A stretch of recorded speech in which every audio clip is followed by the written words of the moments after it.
দারুণ একটা আপডেট আপনাদেরকে দিতে চলেছি। দেখুন, খবরটা প্রকাশিত হয়েছে বাংলা নিউজ দুনিয়া ২৭ নভেম্বর ২০২৪ বিকেল ৪:১৩। কি বলছে দেখুন, জানুয়ারি থেকেই কিন্তু বেতন বৃদ্ধির খবর দিচ্ছে। ৭,০০০ টাকা করে বেতন বাড়ছে রাজ্য সরকারি কর্মীদের, ঘোষণা করেছেন মুখ্যমন্ত্রী।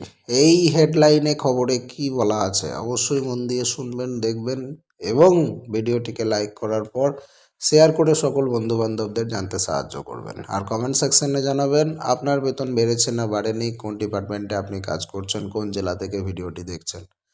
তা চলুন এখানে খবরটা আমরা একবার দেখে নেব। বলা রয়েছে যে নতুন বছরের শুরু থেকেই বেতন বাড়তে চলেছে পশ্চিমবঙ্গের সরকারি কর্মীদের। রাজ্য সরকারি কর্মীদের জন্য অবশেষে একটা ভালো খবর।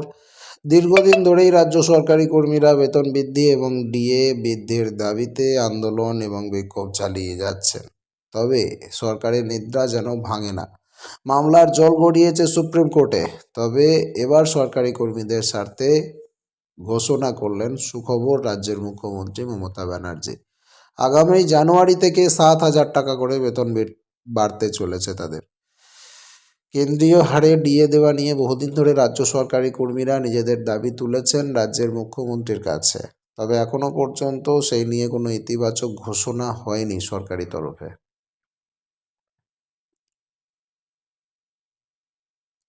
আর এবার রাজ্য সরকারি কর্মচারীদের একটা অংশকে বিরাট সুখবর দিলেন মুখ্যমন্ত্রী মমতা।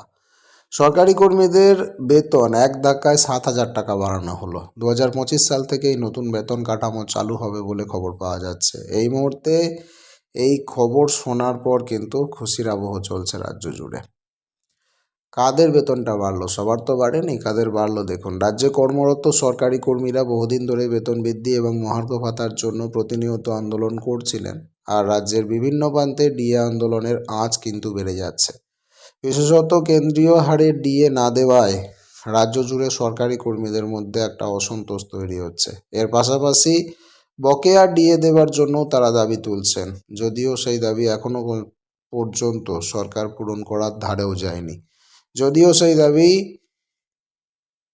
পূরণ করা হবে কিনা সেটা নিয়ে এখনো পর্যন্ত দ্বন্দ্ব তৈরি হয়েছে। তবে অধিকাংশ রাজ্যে সরকারি কর্মীদের দাবি পূরণ না হলেও এই রাজ্যের আংশিক কর্মীদের দাবি পূরণ করার কথা ঘোষণা করেছেন মুখ্যমন্ত্রী মমতা।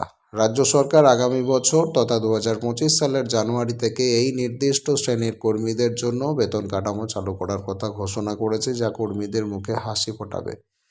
ইতিমধ্যে রাজ্য এবং কেন্দ্র সরকারের ভোকেশনাল এবং কম্পিউটার সাক্ষরতা মিশন প্রকল্পের কর্মীদের জন্য নতুন সিদ্ধান্তটা নেওয়া হয়েছে।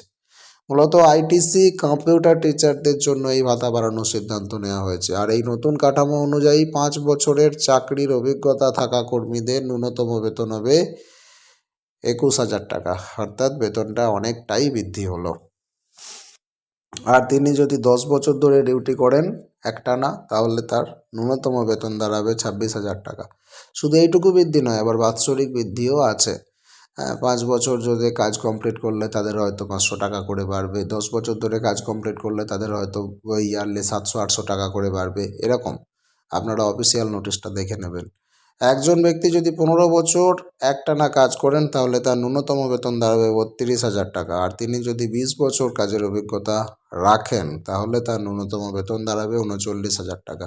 সব মিলিয়ে বলা যায় এক ধাক্কায় ৭,০০০ টাকা বেতন বৃদ্ধি করার নতুন সিদ্ধান্ত নিয়েছে রাজ্য সরকার। আর এই সিদ্ধান্তে উপকৃত হতে চলেছেন বাংলার চুক্তিভিত্তিক আইটিসি কম্পিউটার টিচার নামক সরকারি কর্মীরা।